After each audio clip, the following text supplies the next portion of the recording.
ATS guide চ্যানেলে তোমাদের সবাইকে ওয়েলকাম।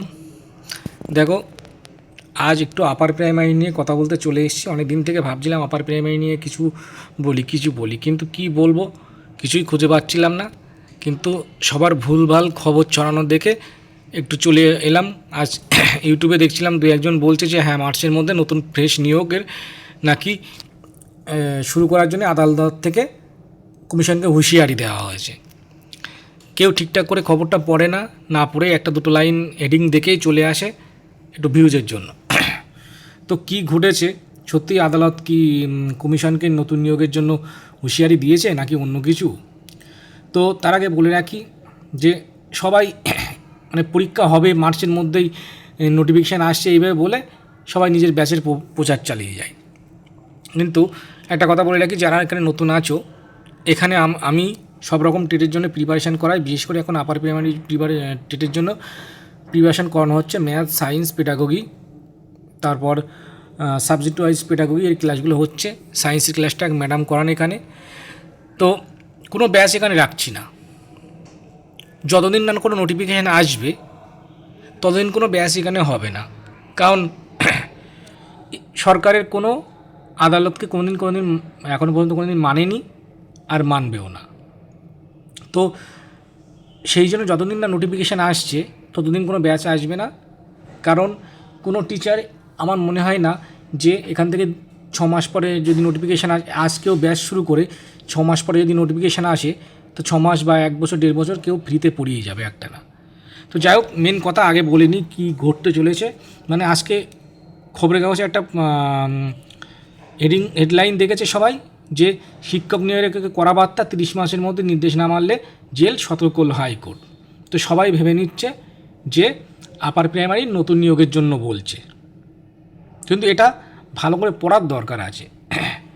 30 মার্চের মধ্যে আমাদের আপার প্রাইমারি নতুন নিয়োগের নোটিফিকেশান করে নিয়োগ করার কথা কমিশনকে বলেছিল কলকাতা হাইকোর্ট, কিন্তু মার্চ মাস প্রায় অর্ধেক হতে চললো, তার কোনো খোঁজ খবর নেই। তো এটা কিন্তু নতুন নিয়োগের না, এটা পুরনো যে নিয়োগ চলছিল সেটা নিয়েই এখানে বলেছে। দেখবে এখানে অসন্তোষ প্রকাশ করেছে ডিভিশন বেঞ্চ, স্পষ্ট জানিয়ে দেওয়া হয়েছে আগামী 30 মার্চের মধ্যে নির্দেশ না মানা হলে সংশ্লিষ্ট কর্তাদের জেল হতে পারে। যাই হোক, এটা একটা আবার এই জেল হতে পারে এই কথাটা শুনলে আবার হাসি পায়। মানে এত বড় বড় দুর্নীতি করলো, একটা কমিশন এর জন্য পুরো কতগুলো শিক্ষকের চাকরি চলে গেল, তার জন্য কমিশনের কারো জেল হলো না। যে দু একজনের জেল হয়েছিল তারা সব বেরিয়ে গেল, আর এখানে চাকরি দেবে না তার জন্য জেল হয়ে যাবে। কী একটা হাস্যকর কথা, জেল হতে পারে। কিসের জন্য জেল হবে? নিয়োগ করেনি তাই জেল হয়ে যাবে? আর দুর্নীতি করেছে তাই জেল হয়নি, আর নিয়োগ না করলে তো জেল কী করে হবে? আদালত অবমাননার কোনো শাস্তি কোনো সরকার বা কমিশন পেয়েছে নাকি এখন দিন পর্যন্ত কোনো কিছু? যাই হোক, এবার এটা কিসের নোটিফিকেশান? নোটিফিকেশান হচ্ছে পুরনো যে নিয়োগটা চলছিল সেটারই। এখানে দেখবে সব কিছু লেখা আছে যে 8ই আগস্ট, ভালো করে পড়ে নিও, আমি এখানে পিডিএফটা দিয়ে দিয়েছি কারোর আগ্রহ থাকলে। 8ই আগস্টে এসএসসি আদালতে জানিয়েছিল উচ্চ প্রাথমিক স্তরে শূন্য পদ রয়েছে 5401টি, প্রার্থীর সংখ্যা 1241টি। তো নতুন নিয়োগ হতে গেলে প্রার্থীর সংখ্যা 1241টি হবে। যারা ভিডিও বানাচ্ছে তাদের কমন সেন্স থাকার দরকার হয়। এমনি ফ্রেশাররা টেনশানে আছে, একটা চাকরি যারা টিচিং লাইনে আছে তারা কত টেনশানে আছে, একটা পরীক্ষা হয় না, একটা পরীক্ষা হলে ঠিকঠাক করে তাদের সুযোগই পায় না। তারপরে কেউ যদি এসে বলে হ্যাঁ কাল পরীক্ষা হবে বলে দিয়েছে, সব প্রেশাররা খুব আগ্রহ নিয়ে ছুটে আসবে, এসে তাদের স্বপ্ন ভঙ্গ হবে। এটা করতে ভালো লাগে না। তো যাই হোক, এটা কিন্তু পুরনো নিয়োগের 5401টি শূন্যপদ ছিল, তার মধ্যে প্রার্থীর সংখ্যা 1241টি। সেই নিয়োগটা করছে না কমিশন, সেই জন্য এটা বারবার কোর্টে গিয়ে মামলা হচ্ছে, তার রায় এটা। এর ভ্যাকেন্সি ও প্রার্থীদের মিসম্যাচের বিষয়টি শিক্ষা দপ্তরকে জানানো হয়েছিল। এবার 21শে এপ্রিল এই মামলা শুনানি হয়। 4 সেপ্টেম্বর আবারও এই একই তথ্য আদালতে দেওয়া হয়। ডিভিশন বেঞ্চ জানায় এখনও পর্যন্ত 4 বা শুনানিতে রাজ্যের পক্ষ থেকে বলা হয়েছে আদালতের নির্দেশ অনুযায়ী পদক্ষেপ করা হচ্ছে। 27শে নভেম্বর রাজ্যের তরফে অ্যাডভোকেট জেনারেলকে হাজির থাকতে বলা হয়, আর 30শে জানুয়ারি তার উপস্থিতিতে আদালতকে আশ্বস্ত করা হয়েছিল 24 ফেব্রুয়ারির মধ্যে রায় কার্যকর হয় বলে, কিন্তু সেটা এখনও হয়নি। এবার লাস্টটা দেখলে ভালো করে বুঝতে পারবে কী বলছে, দেখো কাউন্সিলিং পর্বে 27 থেকে 30% কাউন্সিলিং। নতুন নিয়ম হতে গেলে এখনও কাউন্সিলিং পর্ব কোথার থেকে আসছে? তো কেউ ওই দেখবে হেডিংটা দেখেছে কেউ একজন যে 30শে মার্চের মধ্যে নিয়োগটা করতে হবে, নাহলে শিক্ষা দপ্তরের আধিকারিকদেরকে জেলে ভরা হবে, দেখেই সঙ্গে সঙ্গে ভিডিও করতে চলে এসেছে যে হ্যাঁ ফ্রেশারদের সুযোগ কিন্তু বাড়ছে, তোমরা লেখা পড়া শুরু করে দাও, আমার ব্যাচে আমার চ্যানেলে ব্যাচ চলে আসছে, তোমরা ভর্তি হয়ে যাও। অবশ্যই সবাই পড়াশুনো করবে, 6 মাস পরে যদি পরীক্ষা হয় তাও সে যদি এখন থেকে পড়াশুনো শুরু করে তাহলে তার প্রিপারেশানটা ভালো হবে, অবশ্যই করবে। ঠিক আছে, তো সঠিক খবরটা তো দিতে হবে। বলছে 12 থেকে 15% প্রার্থী নিয়োগপত্র পেয়েও স্কুলে যোগ দেননি। তার মতে এখনও 1241 জনের কাউন্সিলিং হলে অনেকেই অনুপস্থিত থাকতে পারে। তো এটা পুরনো নিয়োগ নিয়ে বলছে, সেই পুরনো নিয়োগটা এখনও পুরোপুরি কমপ্লিট করেনি, তারই আদালত অবমাননার কেসটা নিয়ে কোর্ট বলেছে যে যদি এটা 30শে মার্চের মধ্যে কার্যকর না হয় তাহলে কিন্তু জেলে যেতে পারে, হতে পারে আধিকারিকদের। তো জেলে যেতে হতে পারে, এই কথাটাও তো হাস্যকর।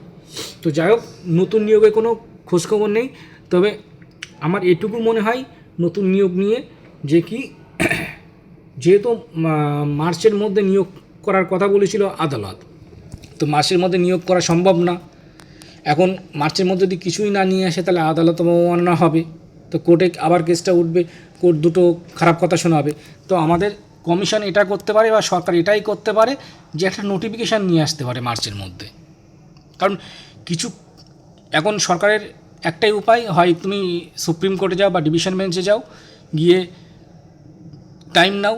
কিন্তু সুপ্রিম কোর্ট বা ডিভিশন বেঞ্চে গেলে তাদেরকে একটাই কোশ্চেন করবে আদালত যে তোমাদের তো একটা নির্দেশ দেওয়া হয়েছিল নিয়োগের ব্যাপারে, তোমরা কতটা কি এগিয়েছো।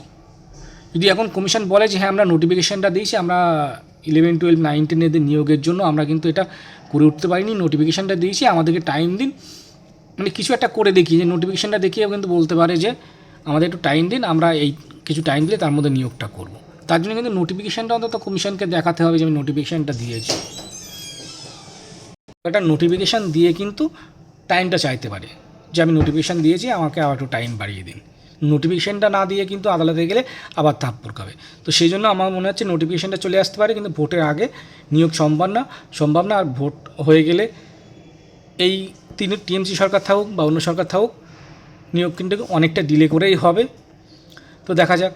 দেখো, একটা নিয়োগ প্রক্রিয়া চলছে, সেটা ডিসেম্বরের মধ্যে কমপ্লিট করার কথা ছিল 9, 10, 11, 12, সেটা কিন্তু আদালতের কাছে টাইম বাড়াতে গেছিলো, 6 মাস টাইম চেয়ে 8 মাস টাইম পেয়েছিল। তো এখানে আপার প্রাইমারি যদি নোটিফিকেশান নিয়ে আবার আদালতে যায়, তো আদালত কিন্তু 2 বছরও টাইম দিয়ে দিতে পারে, আর 2 বছর পরে আবার 2 বছর টাইম নিতে পারে। কবে নিয়োগটা হবে ঠিক বলতে পারি না, সেটা 1 বছরে হতে পারে, 1.5 বছরেও হতে পারে।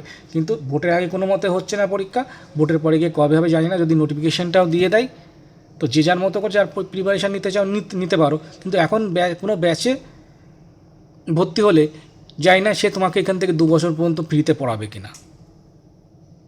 যাই হোক, সেটা পরের কথা। তো এটাই ছিল, নতুন আপার প্রাইমারি নিয়ে কোনো খবর আপাতত নেই। এটা যেটা ছিল সেটা পুরনো নিয়োগের খবরটাই এসছে। তো নিজের থেকে দেখো, নিজের থেকে বিচার করে নিজেই পড়াশোনা শুরু করো। আর যদি ক্লাস করতে চাও, আমার এখানে কিন্তু সব কিছু ক্লাস ফ্রিতে আছে, কিছু পিডিএফ আমি নিজের থেকে দিয়ে দিই, আমার হোয়াটসঅ্যাপ গ্রুপেও জয়েন হয়ে থাকতে পারো।